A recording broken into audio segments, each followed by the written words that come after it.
주식시장의 흐름을 알아보는 증시 열렸다 시간입니다. 오늘은 HS 아카데미의 이호석 대표와 함께합니다. 어서 오세요. 네, 안녕하세요. 예, 먼저 시작하면서 우리 증시 한번 알아볼까요? 어땠습니까? 네, 오늘은 코스피는 0.7% 상승했고요. 코스닥은 1.6% 상승했습니다. 코스닥의 상승폭이 조금 더 컸다라고 볼 수 있을 것 같고요. 우리나라 시장에서 좀 주목을 받았던 섹터들이 전력 기기와 관련된 섹터, 그리고 예. 이제 조선, 그리고 바이오 이렇게 되어 있는데요.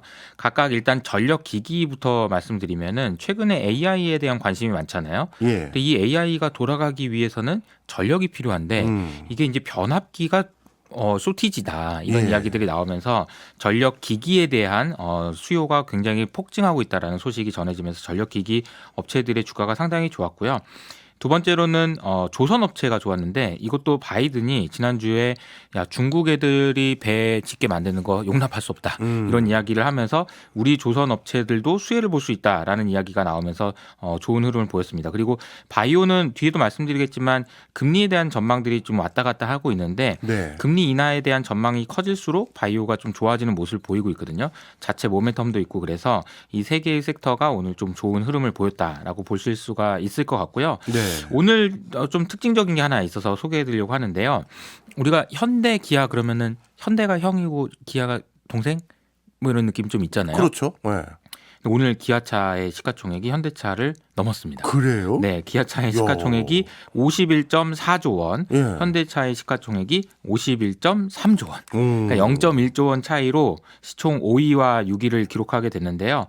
실제로 내용을 보면은 기아차가 주주 환원과 관련된 것을 좀 더 적극적으로 한다라는 평가들이 있고 두 번째로는 수익성도 사실은 지난 분기 기준으로 보면은 기아차는 11.6%인데 현대차는 9.3%거든요. 그러니까 여러 가지 감안했을 때 기아차가 좀 더 나은 거 아니냐라는 것이 진짜로 시가총액까지 반영이 되니까 네. 야 이거 좀 이례적이다라는 평가들이 나왔던 하루가 될 것 같습니다. 네, 앞으로 현기차가 아니라 기현차라고 불러야 되나? 기현차. 네, 그러니까요. 그런 생각도 드네요.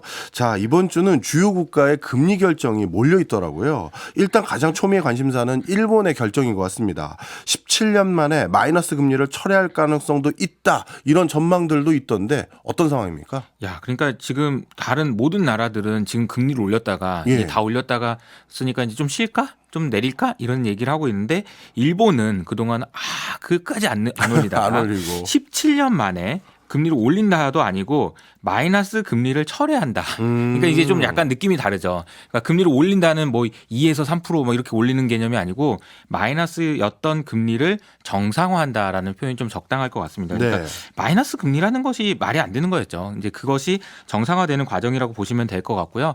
그렇다고 해서 금리를 많이 올릴 거냐? 그럴 가능성은 크지 않아 보입니다. 그러니까 살짝 마이너스 금리는 조정하는 정도로 예. 긴축의 흉내를 살짝 내는 척하는 것 아닐까 이런 정도의 느낌이라고 보시면 될 것 같고요. 이런 결정을 하게 된 배경에는 지난주에 있었던 임금 인상 관련된 소식이 전해졌죠. 그래서 5.8% 임금을 올려주기로 결정을 했어요. 그래서 네. 이 부분이 반영이 되면서 그러면은 물가도 좀 올라가고 할 테니까 야 이런 상황에서 마이너스 금리는 좀 심하다 이런 의견들이 반영되면서 아마도 내일 BOJ에서 마이너스 금리가 정말 17년 만에 드디어 끝나는 그런 모습을 보여줄 것 같습니다. 네. 금리를 올린다고 한다면 앞으로도 계속 올리는 건지 아니면 이번에 한 번 올리고 마는 건지 그 속도도 궁금합니다. 네. 못 올리지 않을까요? 네, 올리지는 못할 것 같고요. 그냥 이번에 이제 정상화라고 제가 표현드렸는데 마이너스 금리를 그냥 정상화하는 정도에서 그치지 않을까라고 생각을 하고 네. 있습니다. 그리고 일단은 일본도 굉장히 오랫동안 디플레이션 때문에 고통을 받았다가 이번에 드디어 인플레이션에 대한 이야기들도 지금 살짝 나오는 상황인데 예. 여기서 금리를 올려가지고 또 다시 디플레로 빠질 위험에 처할 가능성은 낮다라고 보고 있고요. 대신에 이제 상황 좀 지켜보겠죠. 계속해서 일본 경제가 너무 뜨거워서 안 되겠다, 좀 식혀야 되겠다 이런 상황이 되는지 여부는 지켜봐야 되겠지만 일단 한번 정상화 시킨 이후로는 정상화 시키지 좀 기다리지 않을까라는 생각이 좀 듭니다. 네. 그런데 방금 말씀 주셨던 금리 인상이라든가 이런 거는 시중에 있었던 유동성을 회수하는 그런 제스처일 텐데 정작 오늘은 일본 은행에서 예정에도 없던 국채 매입을 했다고 하더라고요. 이건 뭡니까? 우리가 이제 사람이 보다 보면은 관성이라는 게 있잖아요. 예. 그러니까 하던 대로 하다가 갑자기 바꾸면은 무슨 탈이 나곤 하죠. 네. 아까 말씀드린 대로 지금 2007년 이후로 17년 만에 마이너스 금리를 바꾼다라고 했으니까 이게 상당히 큰 변화로 느껴질 수 있거든요. 예. 그러니까 그동안 일본 사람들은 늘 마이너스 금리는 그래 기준금리 마이너스지라고 했다가 마이너스 아니야? 27년 만에 깜짝 놀랄 거 아닙니까? 예. 그러다 보면은 채권을 투자하는 사람들 입장에서도 야 그러면은 채권을 팔아야 되는 거 아닌가? 이런 생각을 할 수 있고 그러면은 BOJ 입장에서도 이 의사결정을 한 이후로 채권의 금리가 갑자기 올라가는 일이 생길 수 있으니 예. 미리 자 이게 우리가 안전판은 다 마련해 놨습니다라고 이야기하면서 우리 사놓을 준비돼 있어요. 금리는 조금 정상화하지만 우리가 이제 뭐 혹시라도 너희들이 팔게 되면 우리가 사줄 준비는 돼 있습니다.라는 제스처를 취한 것 아닌가라고 생각을 합니다. 그래서 3조엔 규모의 입찰 공지를 했는데요. 예. 이것은 뭐 바로 사겠다 이런 개념이라기보다는 네. 문제가 생기면 언제든지 안전망을 깔아놨다. 너무 걱정하지 마라. 이런 제스처가 아닐까 싶습니다. 어찌 보면 본격적인 금리 인상을 앞두고 시장을 안정시키기 위한 하나의 제스처였군요. 네. 알겠습니다. 자, 그런데 지금 우리나라 자금 앞서 우리가 그 각경제에서는 미국 증시로 많은 돈이 흘러갔다 해서 서학개미에 대해서 분석을 했는데요. 네. 최근 들어서는 일본 증시가 연일 상승하면서 우리 개인 투자자뿐만 아니라 우리나라 기관 투자자 자금도 일부 일본 증시로 많이 갔다고 들었거든요. 그러면 금리 인상해서 이렇게 일본의 신고가 어떻게 보면 증시 흐름에 찬물을 끼얹는 건 아닌지 그런 걱정도 있는데요. 네, 사실은 이제 중앙은행에서 양적 완화 같은 것을 통해서 국채를 사든지 아니면 일본 같은 경우에는 양적 완화에서 한 발 더 나가서 양적 질적 완화를 하잖아요. 그래서 주식도 사거든요. ETF를 사고 있는데 아마 이번에 ETF도 매수를 중단할 것 같다라는 이야기가 나올 것 같아요. 예. 근데 실제로 일본 중앙은행에서는 지금 ETF 매수 규모를 보면은 과거에 비해서 현저하게 많이 줄어든 것도 사실이에요. 그래서 지금 일본의 주가가 올라가는 것이 BOJ가 사줬기 때문에 BOJ가 막 가격을 올려가면서 사는 거냐 그렇진 않아요. 그러니까 예. 지금 일본 증시의 매수 주체는 일본의 개인들이 가지고 있었던 장롱 속에 있던 돈이 있잖아요. 네. 그 돈이 뭐 900조 원 정도 된다고 환산하면 그 정도 된다고 이야. 하던데 장롱에 있는 돈이 왜 거기다 장롱에다 넣어놨어요? 그러니까 은행 안 가도 되잖아요. 뭐 이런 얘기를 하셨다고 일본의 분이 그런데 그 돈들이 나오면서 증시로 조금 흘려가는 부분이 있고 예. 그리고 또 하나는 외국인 투자자들이 지금 사고 있는 건데 사실 외국인 투자자 입장에서는 금리를 정상화하는 것이 안 좋냐라고 생각해 보면 그렇진 않을 수 있어요. 왜냐하면은 엔화가 강세가 되는 것이 외국인 투자자들 입장에서도 좋을 수도 있는 거라서 네. 이것만 가지고 일본 증시가 뭐 부러진다 뭐 이렇게 생각하기는 좀 어려울 것 같고요. 오히려 반대죠. 그러니까 일본의 금리를 정상화하게 된다면 일본에서 해외로 투자하는 우리로 따지면 이제 서학개미 같이 와타나베 부인들이 네. 해외에 투자해 놓은 금액이 보니까 어마어마하게 큰 규모거든요. 근데 이 돈들이 우리 어제 자료를 보니까 한 달러 기준으로 4.3조 달러 정도 된다고 해요. 그러니까 어마어마한 규모죠. 우리나라 GDP 한 3배 정도 되는 건데 이 돈들이 다시 일본으로 가지고 들어갈 가능성이 있는 거 아니냐 이런 우려들이 좀 생길 수 있습니다. 왜냐하면은 금리가 올라가니까 조달 금리가 올라가죠. 그리고 엔화가 강세가 된다 그러면 해외에 투자해 놓은 거는 손실이 나겠네. 그러니까 이제 팔고 들어오자라는 생각을 할 수 있어서 예. 블룸버그에서 재빠르게 이번 주말 동안에 설문조사를 돌렸습니다. 일본에 투자하는 기관 투자자들 대상으로 설문조사를 했더니 결과가 나왔는데요. 60%는 에이 그냥 놔두지 뭐 이렇게 생각을 했는데 40%는 아니야 그래도 나도 좀 조정을 해야 될 것 같아 이렇게 얘기를 했거든요. 네. 그래서 일본에서 해외 투자 놓은 돈들을 조사해 보니까 우선은 채권은 71조 엔 정도가 투자되어 있는데요. 네. 이 규모의 거의 대부분이 미국 채권입니다. 그래서 미국 채권에 대한 매도 압력이 있을 수 있다라는 게 첫 번째 예상이 되고요. 네. 두 번째로는 주식인데요. 50조 엔 정도 있는데 이 중에서 46조 엔이 카이만 제도에 투자가 돼 있어요. 거기는 왜요? 그러니까 아마 헤지 펀드가 아닐까 싶긴 한데 이게 이제 돈들이 만약에 회수된다면은 아마 우왕좌왕 변동성이 이거 왜 빠져? 이거 왜 올라? 이런 현상들도 나올 수 있어서 예. 일단은 BOJ에서 다음 내일이죠 바로 내일 어떤 의사 결정을 하는지에 따라서 시장의 변동성이 커질 수 있다는 점 생각하시면 좋을 것 같습니다. 말씀 듣고 보니까 일본 중앙은행의 통화정책 변화가 이게 뭐 일본 내부뿐만 아니라 글로벌한 경제에 파장이 크네요. 네. 그래서 아마도 제 생각에는 일본 중앙은행이 금리를 정상화한다라는 것이 전해진 이후로 시장에서 이제 이 부분을 어떻게 소화해 내느냐는 관심 있게 보실 필요가 있는 것 같은데 또 우리가 BOJ도 중요하지만 올해 이번 주에 금리를 결정하는 나라가 호주도 있고요. 네. 그리고 이제 미국도 있고요. 예. 영국도 있고 브라질도 있고 정말 많은 나라들이 금리를 결정합니다. 그런데 이제 일본은 금리를 정상화 그래서 좀 올리는 방향으로 간다면 나머지 국가들은 어찌 됐든지 간에 금리를 내리는 방향으로 지금 고민을 하고 있어요. 특히나 네. 호주 같은 경우에도 금리 내릴까? 스위스도 금리 내릴까? 뭐 영국도 그렇고요. 브라질도 마찬가지고요. 지금 다들 금리를 내리는 쪽으로 지금 고민하고 있는 상황이다라고 보시면 될 것 같습니다. 네. 금리를 그렇게 주요 국가들이 많이 내리려고 한다는 건 그만큼 그들 국가들의 경제 상황이 녹록치 않다. 이렇게 해석해도 될까요? 네, 이제 물가에 대한 걱정은 이제는 덜 해도 될 것 같고 예. 그런데 뭐하러 이렇게 금리를 높게 해가지고 다들 힘들게 하냐라는 네. 의견들이 훨씬 더 이제 설득력을 얻게 되는 그런 상황이라고 보시면 되겠습니다. 알겠습니다. 이런 와중에 미국의 현지 시간으로 19일에서 20일 사이에 FOMC 회의가 개최되는데 정작 이제 미국이 생각보다 빨리 금리 인하를 해줄 것 같은 분위기였는데 점점 그 시점이 뒤로 미뤄지는 것 같고 그런 상황인데 이번 회의에서 기준금리 어떻게 결정할 것으로 전망하세요? 그러니까 이제 기준 금리에 대한 시장의 생각이 어떻게 변했는지를 약간 잠깐만 부연 설명을 드리면 예. 일단은 작년 11월부터 금리 인하 빨리 하겠다라는 의견들이 많이 반영되면서 네. 올해 초까지만 해도 3월 달에 금리 인하 한대더라 이런 이야기들이 좀 많이 나왔을 때였거든요. 예. 그러니까 연준의 생각은 그렇지 않은데 시장은 3월에 한대라고 하면서 저기 앞에까지 가 있던 상황이라고 보시면 되겠습니다. 예.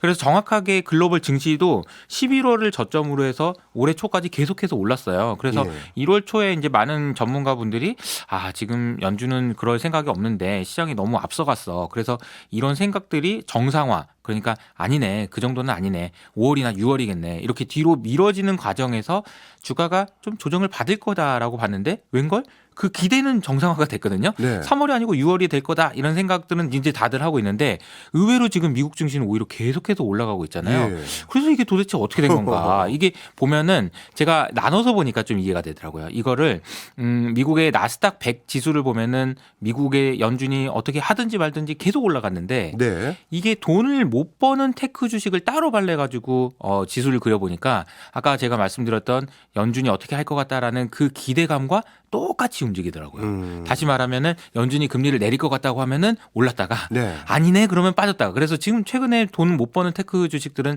많이 빠지고 있는 상황이거든요. 예. 그러니까 지금 연준에 대한 기대는 주식 시장 내에 지금 반영이 되고 있다. 반대로 이야기하면은 지금 그러면 엔비디아 같은 애들은 뭐냐? 그러면 금리를 올린다고 해도 더 오르는 거다라고 이해를 하시는 게 맞는 것 같고요. 네. 그래서 지금 연준의 힘을 아예 무시하고도 올라갈 정도로 AI의 힘은 더 강력하다라고 이해를 하시면 될 것 같습니다. 예. 요즘 주도주인 AI 주도주들은 연준의 금리 기조와 상관없이 시장에서 긍정적인 평가를 받고 있었군요. 알겠습니다. 그렇다면 때마침 엔비디아가 현지 시각으로 오늘부터 그래픽 반도체 기술 컨퍼런스 뭐 이런 게 열린다고 하던데 네. 이 행사 굉장히 주목해 봐야겠네요. 네. 그러니까 이제 이 부분을 설명드리기 위해서 잠깐 2008년 금융위기 당시로 좀 돌아가서 비유를 좀 해보겠는데요. 2008년 금융위기 당시에 생각을 해보면은 부동산 가격 빠져, 주가 빠져 그래서 모든 사람들이 패닉에 빠져 있을 때 네. 등장한 사람이 있죠. 버냉키라는 사람이 그때 처음으로 내가 양적 완화라는 걸 할 텐데 돈을 뿌려서라도 금리를 안정화시키고 주식시장을 받쳐놓을게 라고 하면서 시장이 진정되기 시작을 했죠. 그래서 네. 많은 분들이 금융위기를 극복한 거는 버냉키가 했다. 헬리콥터에서 돈을 뿌려서 이렇게 생각하고 있지만 예. 저는 그거는 판을 깔아준 거지 시장은 금융위기를 극복한 거는 따로 있다라고 생각하거든요. 뭔가요? 그게 뭘까 생각해 보면은 애플의 아이폰 아닐까. 아. 구글의 안드로이드가 아닐까 이런 예. 생각인 거죠. 예. 스마트폰이라는 모바일 혁명이라는 것이 진행되면서 네. 사실은 연준은 판을 깔아줬고 새로운 경제 활동을 할 수 있는 그런 모델이 만들어진 것 아닌가라는 생각이 든다는 거죠. 예. 왜냐하면 실제로 그 이후로 미국의 주가 상승을 보면은 애플, 아마존, 구글, 메타 모든 기업들이 사실 모바일 혁명이 없었으면 나오기 힘들었던 기업이라고 생각할 수 있잖아요. 그렇네요. 그래서 연준이 어떻게 하느냐도 중요하지만 모바일 혁명이 어떻게 어떻게 진행됐는지도 훨씬 더 중요할 수 있었다. 제가 이 말씀을 드리는 이유는 지금도 똑같은 상황이기 때문이에요. 예. 만약에 연준이 여기서 그냥 판을 뒤집어 엎지만 않으면 예. 다시 말하면 물가가 갑자기 높아져가지고 미안한데 내가 금리 다시 올려야 될 것 같다. 이런 얘기만 아니면 지금부터 사실은 중요한 거는 AI가 어디까지 갈 수 있고 언제까지 갈 수 있느냐가 어떻게 보면 훨씬 더 중요할 수 있다라는 거죠. 과거의 모바일 혁명과 AI 혁명을 비교해 보면 어떤 차이점이 있는지를 보셔야 되는데 제가 설명드리고 싶은 단어가 하나 있어요. 혁명이란 단어를 좀 예. 생각해 보면 여러분들 들으시는 분들 혁명이라는 단어를 한번 떠올려 보시죠. 어떤 단어가 생각나시나요? 프랑스 대혁명? 예, 이런 거 생각나고. 생각나시죠? 시민혁명. 시민혁명 그런 그런 거죠. 거죠. 그런 거 있을 때마다 어떤 장면이 떠오르시나요? 그 왕이 예. 단두대 가서 뭐 목이 이렇게 그런 이제 상상이 되잖아요. 예. 그런 혁명이라는 단어에는 항상 기존에 제일 힘이 셌던 애가 예. 목이 잘리는 음. 그런 판이 뒤집어지는 일을 예. 우리가 혁명이라고 얘기하죠. 예. 제가 말씀드리는 이유가 모바일 혁명 당시에 무슨 일이 있었을까 생각해 보면 아이폰이 나오기 전에 세상을 주름 잡던 노키아라든지 블랙베리라든지 우리가 자주 썼던 MP3라든지 내비게이션이라든지 이런 거 지금 싹 다 없어졌잖아요. 그렇네요. 전부 없어지고 아이폰이 모든 생태계를 잠식했던 그것을 우리가 혁명이라고 한다면 네. 지금 진행되고 있는 것은 사실은 AI 혁명은 우리가 지금 알고 있는 빅테크들조차도 벌벌벌벌 떨고 있는 그런 상황이라고 보시면 될 것 같고요. 예. 과연 이번에는 누가 노키아가 될 것인가, 누가 노키아처럼 AI 혁명에 적응하지 못하고 뒤처질 것이냐의 싸움이라고 보시면 되겠습니다. 네. 그래서 오늘 제가 오다 보니까 기사에서 진짜 깜짝 놀란 기사가 하나 있었는데 애플이 얼마 전에 전기차나 드랍할래 안 할래 전기차 안 하고 AI 해야 될 것 같아 라고 하면서 이야기가 나오는 게 뭐냐면은 이번에 아이폰이 나오면